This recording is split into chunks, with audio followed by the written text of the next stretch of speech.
The member calling? Mr Speaker. I just said the members normally call, the tradition is call Mr Speaker. I didn't hear the member call. I didn't hear it. Sir. I call Rahui Kartanai. Thank you, sir. As we have debated this bill under urgency, it has been clear that although not all of the unions have been cheering in support, those within the film industry have in general terms been broadly in agreement with the fundamental purpose of the bill. In fact, when the news first came out about the incentive package put together to resolve the economic concerns of Warners, one of the first statements made was from New Zealand Actors Equity Industrial Organiser Francis Walsh, who said the move was nothing but good news for the country. That purpose to remove consideration of employment law under the Employment Relations Act 2000 exclusively for the film production industry has been soundly debated and has generated enormous interest both here and across the globe. And we should be under no illusions when executives from New Line Cinema and Warner Brothers flew into New Zealand earlier this week. They had already received approaches from other countries offering lucrative inducements for them to abandon New Zealand in their favour. That is the nature of the international market in which this bill operates. I would have to say that from the outset, the intense heat generated by the debate and the extent of the international interest was not something that any of us anticipated.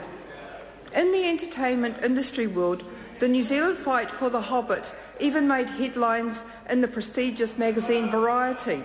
That source claimed that the recent actors' boycott highlights the country's fragile relationship with Hollywood. And in the New York Times, the paper fronted with the question, "Is Wellywood burning?" Of course, the adverse impact of global headlines like this should not be underestimated. But how does it matter on the ground in Murihiku or Murupara? What will it matter to Māori? That might be a good question to ask of one of our leading Māori innovators, Ian Taylor, of Tailor Made Productions and ARL, Animation Research Limited. Ian Taylor from Kahungunu has advanced some landmark graphic developments, including the award-winning Mokotoa series, and from home, the Whale Watch Kaikoura World of the Whales animated virtual tours.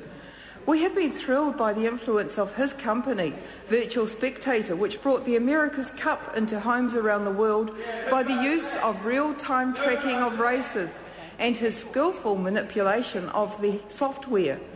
During his contribution to this debate, my colleague Tūriro Flavel also talked about the impact this deal will have for many Māori engaged in film production work as actors, stunt performers, extras, singers, musicians, dancers, entertainers and more. And if he'd known about Tau Henare's contributions to the film industry, I'm sure he would have spoken about that as well. We do believe that those working in the film industry are closer to self-employed contractors than employees. And as such, this legislation clarifies that situation.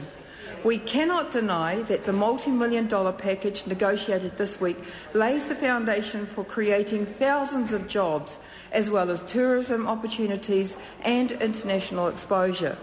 It is simply too good an opportunity to miss.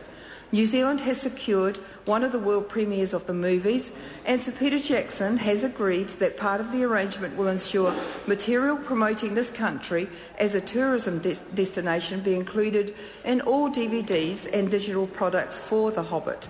At conservative estimates, this is expected to reach an international audience of tens of millions. And we simply have to appreciate the tangible difference this will make in the lives of so many New Zealanders. If The Hobbit had gone offshore, the local movie industry would have been seriously threatened, and with that, the many industries associated with this work. We simply can't afford that. But throughout all of the situation, we must continue to remain concerned that minimum terms and conditions are employed for anyone working in these movies, or indeed in any future movies. There must be protection for workers, and we must be able to hold our heads up high, not only for the quality of the work on screen, but also for the quality of the relationships built in producing the final outcome. We must be on high alert to prevent unscrupulous treatment of workers or conditions which might serve to erode the integrity of our reputation. The Māori Party is proud to support this bill. I call